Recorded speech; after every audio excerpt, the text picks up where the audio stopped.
Hello and welcome to another episode of Sports and Songs podcast. We're in season 6, episode number 8.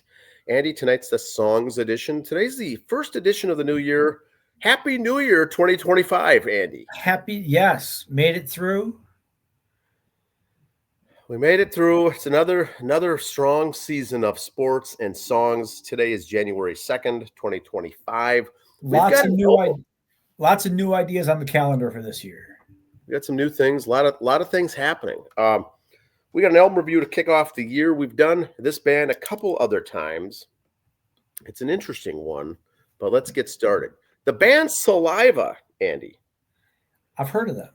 Yes. I'm gonna get rid of some of this banner work. And the main reason I've heard of them is because of the WWE. Yes, and we're gonna get into that too. I figured you'd like that. That's how I recognize the album and the name. Yep. The band Saliva, album called Blood-Stained Love Story. It's the 5th studio album by American rock band Saliva, which was released January 2007. It's the first album with rhythm guitarist Jonathan Montoya after the departure of Chris Diabaldo. We got a story on that here afterwards with Mr. Chris. The song Ladies and Gentlemen was the official theme song for the WWE PPV WrestleMania 23, Andy. So you knew this. Yeah, so you knew this already. I didn't know that. I don't follow wrestling that much. When I saw it was this album, I remembered it. Yeah, I had to look up which WrestleMania, but I knew it was a WrestleMania theme song, yeah. And so Saliva is good at that. They don't get much, I wouldn't say maybe some love from the radio stations maybe or the record stores. They have to be ingenious. So they try to get on video games. WWE, they try to be the theme song for various things. If you remember Talladega Nights, I think they had a song there on that movie as well. So this song also appears on many other sporting event telecasts. The song King of the Stereo was modified and actually featured on ESPN's Varsity Inc.'s theme song under the name of King of the Stadium with the appropriately edited lyrics. The original title for the album was The Rise and Fall of the Glorified Kingdom. And I'm guessing that was too big and too long and too many words. So they said, forget it. The album debuted at the Billboard 200 at number 19, selling 31,000 copies the first week. I'm willing to bet, Andy, most of the people we talked to have probably never even heard of this album. They probably heard with me, they probably heard the songs, but never knew the band. Yep. And like I said, this is the 5th studio album. So their first two were very popular. The first two albums people got on, they incorporate a rap, almost like a Limp Bizkit kind of a feel to it. It's called rap rock, post grunge. So it falls on deaf ears. A lot of people just do not like that. I'm not a big fan myself, but I do like a lot of the music. And so they went into the studio, recorded this. Here's the track listing: Bloodstained Love Story. 10 songs, nice and easy, no instrumentals, and they're all 3 to 5 minutes long.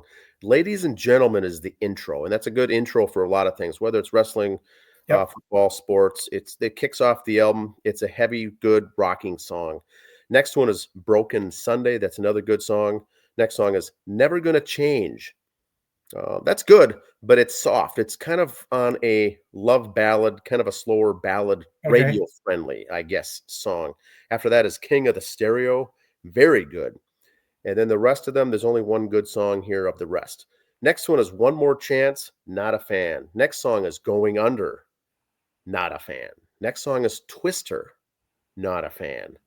And it gets to be, I think they're trying some things here to be more commercial, more radio friendly, not as hard, not as heavy. So if you like the soft rock music, fans might like some of this. I'm not a fan of that, so that doesn't appeal to me. The next song is Black Sheep. Black Sheep features John 5 on guitar. That's another heavy rocking song. Many who hear that think, hey, this sounds a lot like the Nickelback song called Animals. It may have been copied. It's the same exact kind of structure of the song. So then it finishes off with 2 songs, Starting Over and Here With You. So Andy, really, there's 10 songs. I'm certainly not a fan of 5 of them, and I am a fan of the other 5, and most albums that we review, I like all the songs. There may be a song or 2 that I don't like, but I still like listening to them. This is not the case. This is a take it or leave it. It's kind of if side A was the good songs, I'd never listen to side B, and that's just my opinion. Once Yeah, again, the songs that are good, I really, really like. The songs that I don't aren't. So, is this a good album? It's average. I would say it's average. The total doesn't album this length. lead singer didn't he do some work with Nickelback with to write songs for them or wrote songs with them at Yes, times? yes, there was a collaboration on a previous Okay. um, album, I think, that they did that as well. So this album's 39 minutes, 58 seconds. So really 40 minutes. No songs are too long, none are too short. It's fair, but it's their fifth album, and they never really did much after their first two. Now, Best Buy sold a limited edition version of Bloodstained Love Story that includes a bonus disc with 2 additional tracks. The track Is It You and the track Write Your Name. And no, he's not talking about writing your name in the snow either, Andy. Oh, okay. So it's Write Your Name. And once again, really 2 other additional soft songs, radio friendly. Josie Scott, lead singer, became a Christian and did a lot of things with his family, with his wife and his kids, and very family oriented. And so you can tell by this album, it's the fifth album. They've really softened up. So once again, they're 5 songs, heavy, good stuff. Really like it. The rest are not that good. In fact, what I'll say, Andy, and this will make sense, I think, to you, is those 5 songs that I don't like really, to me, sound a lot like The Offspring or Weezer. Okay. So that'll give the folks, if you Yep. like that kind of stuff, maybe you like it. I'm certainly not a fan of either one of those bands, but that's the feel I get. Here's the personnel: Josie Scott, lead vocals; Wayne Swinney, lead guitar; Jonathan Montoya, rhythm; Dave Novotny on bass; Paul Crosby on drums; and that one song they do feature John Five. John Five's done a lot of work with uh, with various artists. In fact, the Paul Stanley solo album he did work with Rob Zombie, David Lee Roth, Black Sabbath, Alice Cooper, Motley Crue. He's been around. Now, the album, Andy, you're going to like this. Producer Bob Marlette. Now, Marlette did this and really took this band to the next level on their first couple of albums. Marlette's been around a long time, worked directly with Alice Cooper, did a lot of production with Laura Branigan, which I thought Okay. was very interesting. He did a lot of work with Shinedown, Black Sabbath, Rob Zombie, Leonard Skinner. And as you heard both of these lists, that's how John Five got in. Him and Marlette crossed over in a lot of different music Yep. back in the day. So they said, hey, bring in a guest guitarist for this one song, get them more of a little further reach out there and bring them in because I know them personally, bring them on in. So no big deal. Released 2007. And here's the singles released. Ladies and Gentlemen was actually released as a single November 2006. Broken Sunday released June of 2007. And then also King of the Stereo. All of those, a good solid listener of here locally, 93X, you're going to hear those songs. The rest you're not. And like I said, they didn't release it, but that Black Sheep song, it's a pretty good hard rocking song. Never released as a single, but that's the one where John Five appears. Now, the other thing I will say about this album is if you get a pair of headphones and listen to the songs, you will enjoy. In fact, I do. The lead guitar, the bass, really good drums, really good vocals. It's a really good band. You don't really hear, really not too much about, but they're around. You play the songs, you're going to say, yes, hey, I heard that. Now, me and a buddy, a friend of mine named Dan, did see these guys twice. I think down at the Quest both times in Minneapolis. It's no longer there, and we went and saw them twice. One of our stories was, Andy, you'll like this, is after the show was done, and this was after I think the Click Click Boom deal. We went and saw the show, and you had a chance to get in line for 15 or 20 bucks afterwards, and pick up a CD or a T-shirt or shake the hands of the band members, whatever. So we did that. I wasn't interested in getting anything, but we paid the price. He just said, "Come along. Usually something good's going to happen after this if you do this late at night here. It's good stuff." So we're at the bar. We go through, meet all the guys, and say, "Hey, let's go back and get a drink." The guys are done selling the T-shirts, right? The guys are done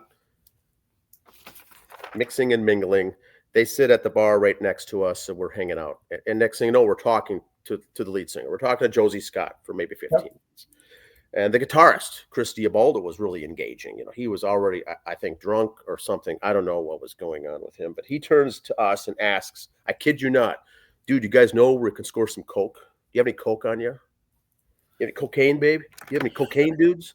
So I'm a Pepsi guy. this was the actual story. So the Quest, we said, "No, sorry, we can't help you out right there, bro. Can't help you out." But we had some beers and kind of hung out with the band. So a little soft spot in the heart there for Saliva. But Chris Diabaldo went in different directions, was not appearing on this album at all.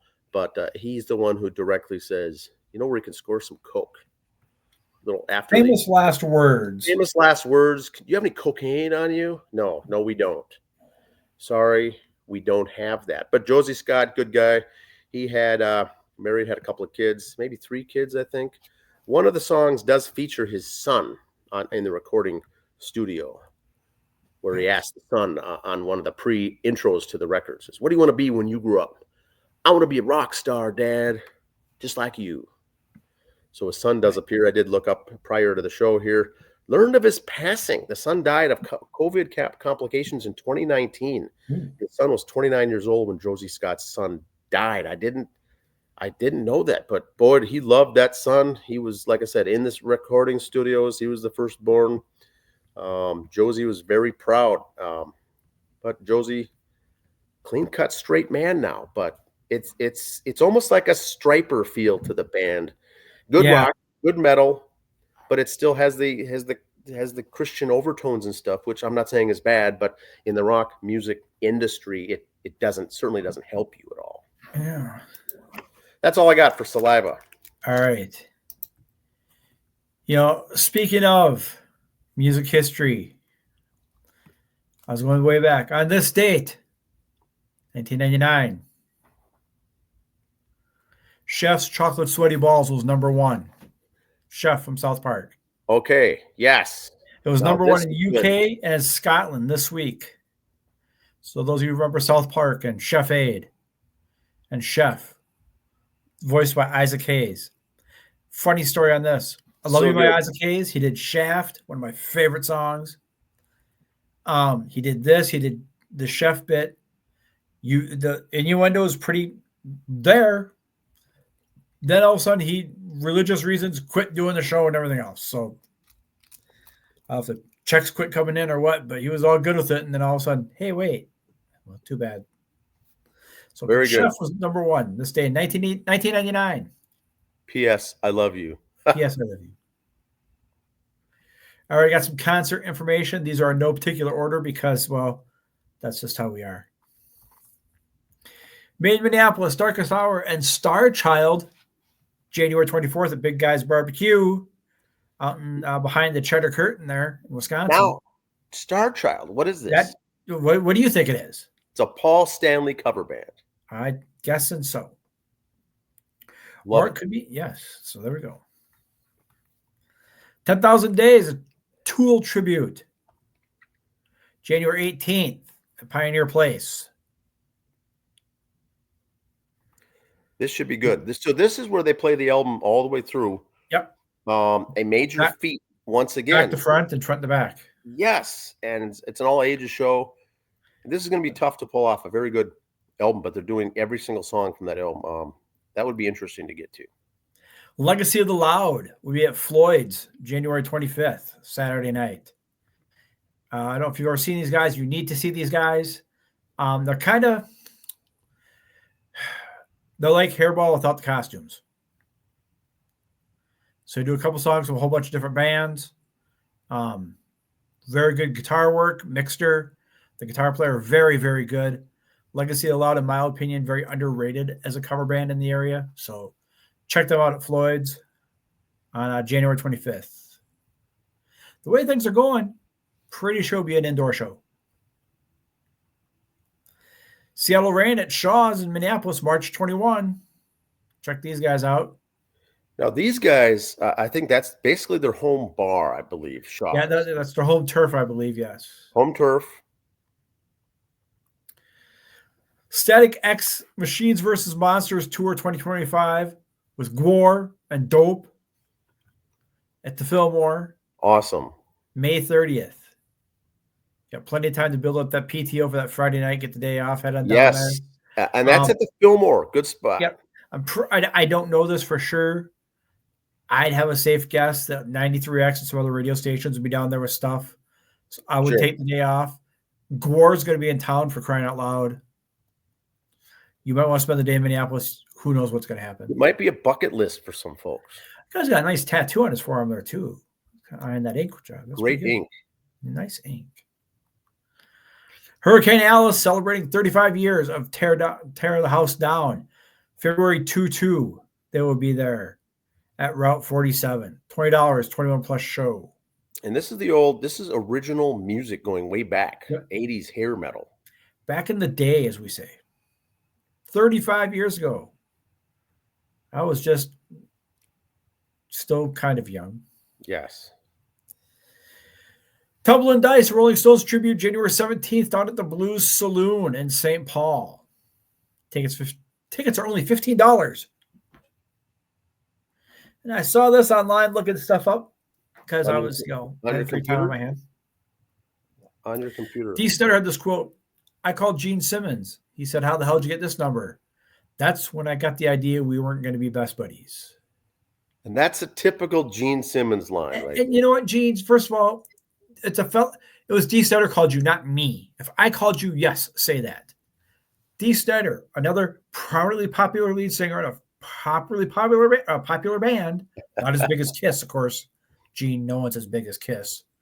But I'm sure you guys had some common friends in the music industry. He got your number from a friend of a friend. Get over it. Yeah, I like Gene musically. Businessman, smart. I don't think I could ever be friends with the man, though. I agree. If you want to do business with me, I'll sit and talk. He wants to talk music, I'll sit and talk with him. Don't think I'd ever exchange Christmas cards with Gene Simmons. And that's mostly because I think he's Jewish. So that's Gene just being Gene, right? Yeah. To quote Ricky Henderson, that's just Gene being Gene. Midweek shows. It's not really a midweek show we got coming up, but go to our YouTube channel. Check out our one-hit wonders of the 80s. We did 12 one-hit wonders of the 80s. They were in no particular order of the best to the 12th best. We just picked 12 out of the 738 one-hit wonders of the 80s. And I think a lot of different genres of music we covered. We didn't do just all hair bands, so fans will like this, I think. Yes, we've seen some surprises on reactions from different people. The ones I thought would do really well so far in viewership are kind of stinking it up. The ones I thought would stink it up are doing very well. So it shows you what I know about music. Yeah, it's a very interesting thing because we've also added a playlist, so you could just click one button and it'll play all 12 in a row. They're really 4 or 5 minutes long, each of them, but very interesting. There'll not be any that you'll say I've never heard of that song. It's one hit wonder. You're going to know it's probably the words. Yeah, we didn't go with the obscure one hit wonders. I'm not going to give names. I'm going to make you have to go listen to them, but a couple were Grammy winners. Obviously some were like, oh yeah, I remember this song and I was sick to death of it 3 weeks later because they overplayed it on MTV. It'll certainly take you back in time. It's a little time machine trip.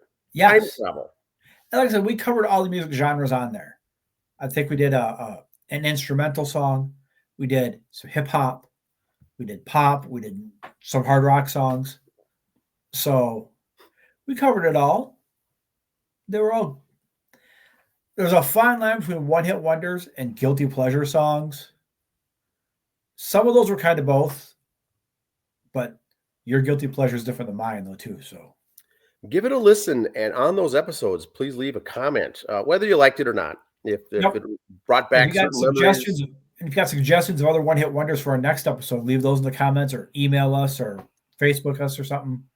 Hey, I want to hear more about this band or this song. Let me know. Very good stuff. Other than that, we'll see you back next week. Bye. Happy New Year.